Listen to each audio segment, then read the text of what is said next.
Hello guys, study with Abhijeet में आपका स्वागत है। आज हम बात करने वाले हैं यूनिवर्सलाइजेशन ऑफ सेकेंडरी एजुकेशन के बारे में। Universalization of secondary education means education for all and not for few and recognizing children birth right without any discrimination on ground of religion, race, caste, sex और place of birth. यानी कि किसी भी प्रकार का, किसी भी तरीका का डिस्क्रिमिनेशन किए बिना एजुकेशन को देना ही यूनिवर्सलाइजेशन ऑफ सेकेंडरी एजुकेशन में आता है। जैसे हम किस किस बिहाफ पे डिस्क्रिमिनेट कर सकते हैं बच्चों को, उसके रिलीजन को लेकर, उसके कास्ट को लेकर, रेस या फिर उसके जेंडर को लेकर, या सेक्स, या फिर उसके प्लेस ऑफ बर्थ को लेकर। इन सब मामलों को छोड़कर हम अगर एजुकेशन देते हैं तो वो यूनिवर्सलाइजेशन ऑफ सेकेंडरी एजुकेशन में आता है। 6 से 14 साल के बच्चों को एजुकेशन देना चाहिए, फ्री एजुकेशन, ये इंडियन कॉन्स्टिट्यूशन में बताया गया है। Universalization of secondary education has 5 factors. वो पांचों फैक्टर क्या हैं, देखिए यहाँ फ़ोटो बना है। इस तरीके की आपको फ़ोटो परीक्षा में बनाने हैं जिससे आपको मार्क्स ज़्यादा मिल सकें, ठीक है। तो यूनिवर्सलाइजेशन ऑफ प्रोविज़न पहला है। दूसरा हो गया यूनिवर्सलाइजेशन ऑफ एनरोलमेंट। तीसरा हो गया यूनिवर्सलाइजेशन ऑफ रिटेंशन। चौथा है यूनिवर्सलाइजेशन ऑफ पार्टिसिपेशन। और पांचवा और आखिरी यूनिवर्सलाइजेशन ऑफ अचीवमेंट्स।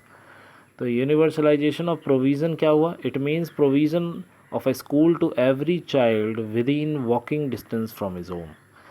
हम कब बढ़ावा दे सकते हैं सेकेंडरी एजुकेशन को? जब स्कूल बच्चों के 1 किलोमीटर के दायरे या 1 से 3 किलोमीटर के दायरे के अंदर हो, जिससे वो हर दिन स्कूल आ सकें।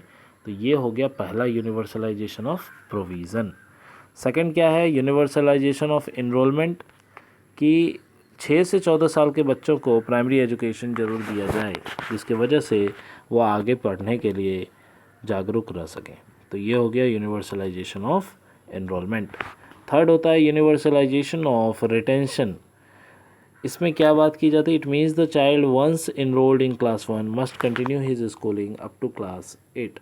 मतलब एक बार जिसका एडमिशन क्लास 1 में कराया जाए उसे क्लास 8 तक पढ़ना ही पड़े, इट नेसेसरी एंड कंपलसरी, ऐसा कर दिया जाए, जिसके वजह से। दूसरा क्या है? चौथा क्या है? Universalization of participation. इसमें यूनिवर्सलाइजेशन ऑफ एलिमेंट्री एजुकेशन के बारे में बात की गई है कि हम ज़्यादा से ज़्यादा पार्टिसिपेट करवाएं। ये हमारी रिस्पॉन्सिबिलिटी बनती है, कम्युनिटी की रिस्पॉन्सिबिलिटी बनती है कि बच्चों का पार्टिसिपेशन ज़्यादा हो सके। आखिरी है यूनिवर्सलाइजेशन ऑफ अचीवमेंट्स।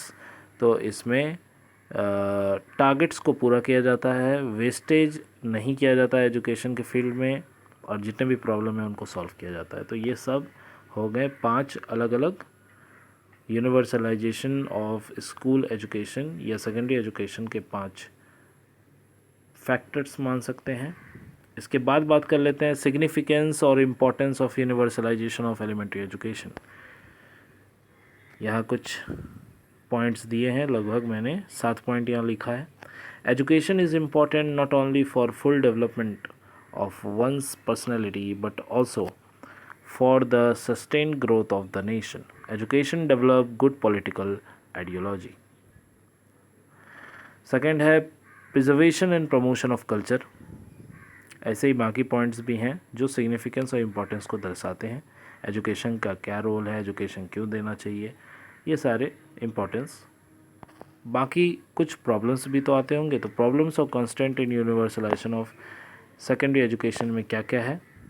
तो फाइनेंस का प्रॉब्लम होगा ही, वेस्टेज भी एक बहुत बड़ा प्रॉब्लम है, प्रॉब्लम ऑफ पॉपुलेशन एक्सप्लोजन, ज़्यादा लोग होंगे तो सबको एजुकेशन देना मुश्किल होता जाएगा, problem of priority, problem of illiterate parent, अगर पेरेंट पढ़े लिखे ना हो तो बच्चों को एजुकेटेड बनाना मुश्किल हो जाता है, प्रॉब्लम ऑफ गर्ल एजुकेशन जिस पे अभी पूरा भारत ध्यान भी दे रहा है, प्रॉब्लम ऑफ पॉवर्टी, गरीबी भी एक बहुत बड़ा कारण है, डिफेक्टिव करिकुलम, गलत पाठ्यक्रम होने से भी दिक्कत होती है, फिर इंफ्रास्ट्रक्चर इश्यूज़, ये सब भी प्रॉब्लम है, और भी कुछ प्रॉब्लम है।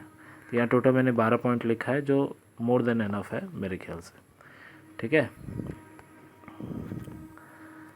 ठीक है, बात कर लेते हैं कुछ मेजर्स के। Measures for achievement of goal of UEE यानी यूनिवर्सलाइजेशन ऑफ एलिमेंट्री एजुकेशन। यहाँ मैंने टोटल 11 पॉइंट्स लिखे हैं। एजुकेटिंग द इलिटरेट पेरेंट को ही पहले पढ़ाया जाए, जो कि हमें नहीं लगता है कि संभव हो पाता है।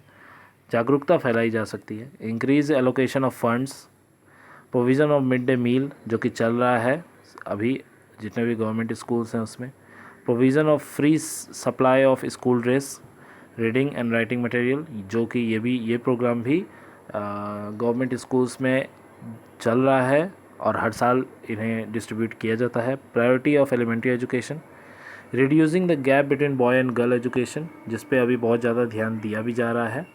Renewable of curriculum, provision for qualified and experience teaching staff, यानी टीचिंग स्टाफ बहुत सेलेक्ट करके लेना चाहिए जिनकी क्वालिफ़िकेशन अच्छी हो, जिन्हें एक्सपीरियंस हो, जिसकी वजह से वो अच्छा एजुकेशन प्रोवाइड कर सकें बच्चों को।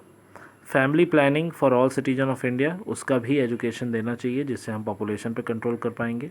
New and innovative method of teaching and quality education to rural children. तो ये सारे पॉइंट्स हो गए मेजर्स। तो मेजर्स हो गए, कुछ प्रॉब्लम्स, फिर सिग्निफिकेंस, और बाकी ये 5 फैक्टर। तो ये था total universalization of secondary education. मुझे उम्मीद है कि आपको ये वीडियो अच्छा लगा होगा। Please subscribe to my channel and thank you for watching. मिलते हैं अगले वीडियो में।